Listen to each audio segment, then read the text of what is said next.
우리 전남 동부권 여수, 순천, 광양 이 지역에 있는 청년분들이 취업 준비를 하는 데 있어서 가장 애로사항이 뭐냐면 도대체 NCS가 뭐냐. 속 시원하게 오늘 얘기 좀 해주셨으면 좋겠다는 생각이 듭니다. 네. 자, 일단 NCS 이게 뭔가요? 이 NCS라는 게 국가직무능력 표준이다라고 생각을 하시면 되는데, 국가 자체에서 산업 분류별로 체계화된 직무 프로그램에 맞춰서 예를 들어서 어떤 직무를 수행하기 위해서는 이런 지식, 기술, 태도의 능력을 갖춘 인재를 채용하겠다라는 것을 이렇게 체계화해둔 자료라고 생각하시면 됩니다. 그러니까 이런 거잖아요. 핵심적으로 내가 하고자 하는 직무에 필요한 것들만 네, 맞습니다. 잘 이렇게 준비해 놓을 수 있도록 그걸 어느 정도 패턴화 해놨다. 네, 이제 이렇게 맞습니다. 보면 되겠네요. 네. NCS 취업 준비를 하는 데 있어서 그럼 핵심적으로 어떤 것들을 준비를 해야 되는 건가요? 우선 간단하게 제가 4단계로 구분을 했는데요. 첫 번째 단계에서 가장 중요한 거는 아무래도 본인들의 소질이나 적성 이런 것들을 이해하는 게 굉장히 중요하다라고 생각합니다. 그래서 이제 워크넷 사이트에 들어가시면요, 홀랜드 검사를 통해서 직업 선호도 검사를 하시고 그것과 관련돼서 나의 직무에 맞는 직업에 대해서 안내를 받으실 수 있고요. 요즘에 MBTI 굉장히 핫하죠. 네. MBTI를 통해서도 관련 맞춤 직업들을 연결시킬 수가 있거든요. 그래서 우선은 본인의 직무 적성, 그리고 진로, 흥미도 이런 것들을 파악하는 게 가장 우선이다라고 생각합니다. 그리고 이제 두 번째는요, 만약에 내가 어떤 직무의 일을 해보고 싶다라는 명확한 목표 설정이 되셨다면요, 두 번째가 바로 교육, 자격, 경험 등 우리 이제 스펙을 빡빡하게 쌓아야 되잖아요. 팀장님, 제가 질문을 하나 드리고 싶은데요. 이제 만약에 제가 아까 그 센터장님이 회계직 얘기를 하셨어요. 그래서 관련 공부를 열심히 했단 말이에요. 6개월 동안. 근데 자격증을 못 땄어요. 그래가지고 막상 이력서를 쓰려고 하는데 쓸 내용들이 없어져요. 근데 거기에 보면 여러 가지 뭐 직업교육란 이런 것들이 있잖아요. 그러면 그 자격증 못 땄는데 쓸 수 있을까요? 어쩌죠? 자격증 못 땄으니까 못 쓰는 거죠. 그래서 교육을 받았으니까 쓸 수는 있는 거 아닌가요? 그렇죠. 둘 중에 하나 답이겠죠? 네. 팀장님 말이 맞습니다. 네. 아무래도 이게 1대0. 자, 1대0. 네. 자격증을 취득하지 못하셨다 하더라도요, 관련된 직무에 교육란에 기재를 하실 수가 있습니다. 그래서 이왕이면 온라인으로 교육을 수강하실 때도 수료증을 발급할 수 있는 것들 괜찮고요. 단기여도 학술회처럼 이렇게 뭔가 직무와 관련된 일을 하셨다라고 하시면 직업교육에 기재하실 수가 있습니다. 그리고 이제 워크넷에서 사이버 진로 교육센터를 운영하는데요. 거기에서 수강하시는 내용들은 다 수료증 발급이 가능하고요. 저희가 에듀퓨어라는 사이트가 있습니다. 거기에 들어가시면요, NCS 인정 강의 수강 과목들이 나와 있어요. 인정? 네, NCS로 거기에서 수강을 하면, 에듀퓨어에서 수강을 하시면 직업교육란에 우리가 인정을 해주겠다라는 거죠. 그래서 거기에서 수강하시는 내용들을 다 기재를 하실 수 있기 때문에 이런 것도 하나의 꿀팁이다라고 말씀드리고 싶고요. 그리고 이제 진학사에서 무료로 운영하는 캐치 사이트, 여기도 괜찮고요. 요즘 이제 디지털 쪽으로 조금 만능해야 되잖아요. 그래서 각 지역의 디지털 배움터를 통해서도 무료 수강할 수 있는 과목들이 굉장히 많기 때문에 이런 것들 좀 활용하시면 좋을 것 같아요.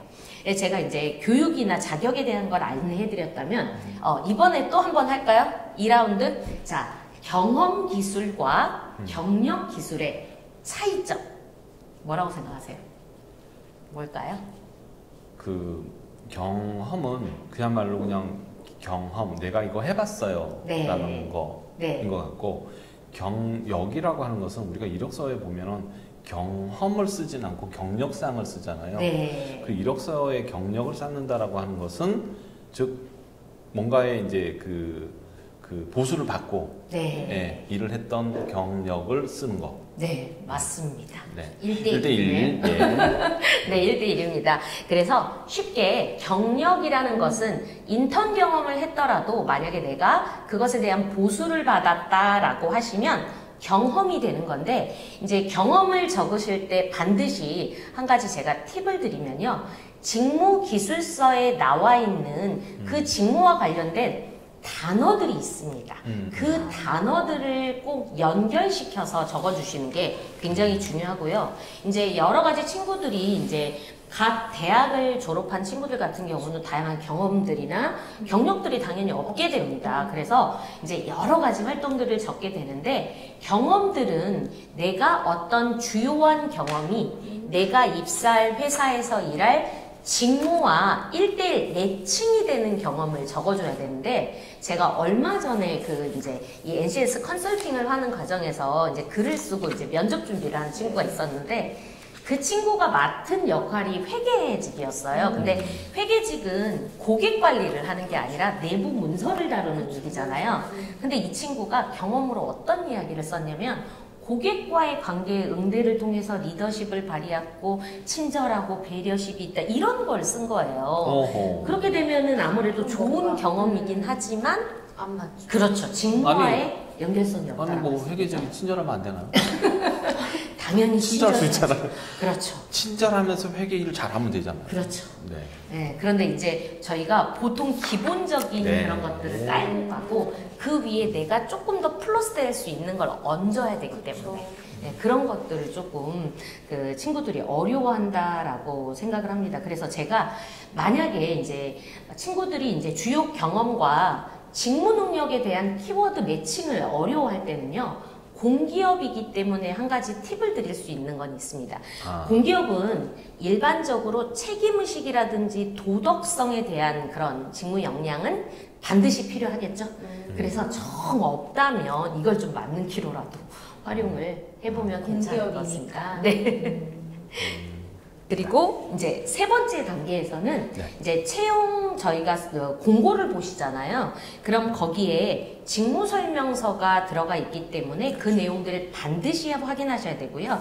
그리고 마지막 네 번째는 채용 전형에서 평가 기준의 항목을 좀 꼼꼼하게 보셔야 되는데, 대체적으로 이제 학생들이 이제 이런 서류들이 굉장히 파일이 많잖아요. 그러다 보니까 다 읽지 않고 무조건 질문을 던져서 좀 이제 자신한테 가산점이 될 수 있는 거나 이런 걸 놓치는 경우들이 있어요. 그래서 자격증 같은 경우도 가산점이 될 수 있는 중복이 되는 것도 있고, 그 중에 한 가지만 선택해야 되는 경우들도 있고요.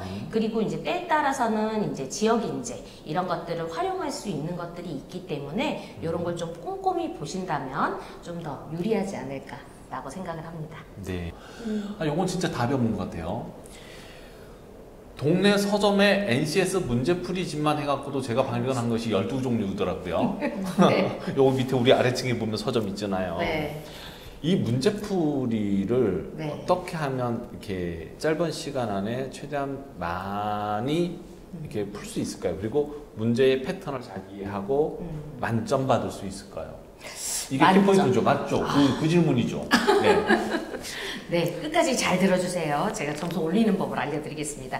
우선은 이제 이게 시간 싸움이잖아요. 네. 거의 1분의 그 한 문제 정도, 네. 그리고 한 30초 안에 한 문제를 푼다라는 것이기 때문에 오히려 보면 이게 더 나을 수 있어요. 만약에 시간이 굉장히 많은데 한 10문제 주고 풀라고 했어요. 그러면 내가 안 되면 안 되는 거고 끝나는 거죠. 그렇지만 이게 시간 싸움이기 때문에 노력을 통해서 충분히 우리가 커버를 할 수 있는데, 저는 보통 이제 학생들하고 NCS 문제풀이 강의를 할 때는 최소 3회독은 해야 된다라는 이야기를 합니다. 첫 번째는 그 시험이 주어진 시간이 있습니다. 뭐 예를 들어 40문제를 50분 안에 해결해라라고 한다면 그 시간 안에 문제를 한번 쫙 풀게 하고요.